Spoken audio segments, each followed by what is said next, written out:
about Africa, and I think that's really important. Now, one of the criticisms we've had of the Invisible Children is that they didn't prepare their supporters for that critique, right? They were an advocacy group, but they didn't prepare people to rebut things. Some of the critiques of CUNY 2012 were legitimate, some of them were not.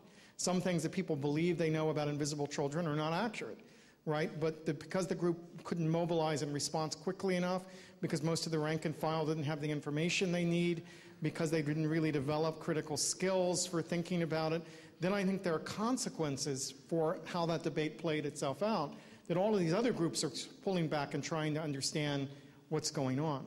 I think some of the pushback reflects the traditional establishment of dealing with foreign policy not wanting participation. Sort of people sort of saying, oh, you're wrong, our policy solution is better than your policy solution. And I think that's also something that has to be factored in as we think about it. That in some ways this was about elites holding on to the ability to frame foreign policy over participatory networks having a different perspective on what needed to take place. But so I think this is a much more complex story than the ones we've seen. I think it's going to be something we should be researching over a long period of time, because what it revealed about the capacity of activist groups to use the net is enormously important, and we ignore it at our own risk. What it reveals about what we need to do to be ready to have that level of discussion also is really important, and we need to be paying attention to.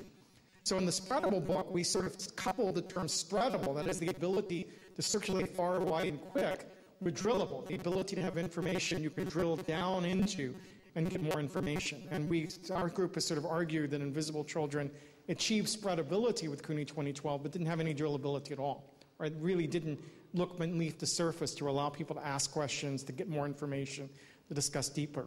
That if they had said, we want to instead of saying we want to force this particular policy, if they said, we want to call this issue to the public's attention, and we want people to discuss and debate what should be done about it, that would have been a better response, I think, to the context they found themselves in, and we might well be moving toward a deeper understanding of the kinds of issues that you're asking about, which are incredibly important issues for us to be dealing with. But all in all, I think that this issue raised awareness about African problems in the USA. Yes, I think it overall, I mean, again, it's generationally specific, it's maybe regionally specific, but the amount of writing about Africa in American newspapers demonstrably increased, and the amount of discussion of African issues demonstrably increased during this period of time, and Invisible Children were only one voice that was being heard in that, and other voices were mobilized off Invisible Children that deepened the discussion fairly quickly. So while I would not say it was the best way it could have happened, it was an effective way of generating deeper understandings of what takes place in Africa.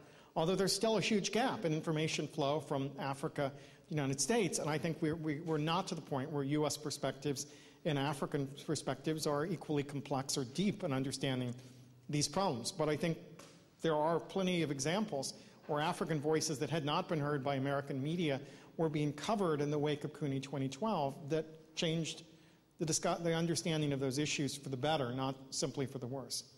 Okay, thank you very much. Okay, any other questions people want? Hello, this is Professor Kupova from the Faculty of Social Sciences and the Transmedia again. I just had a very specific question to one of the statistics that you presented. There was a line about sharing stories, which was in the presentation.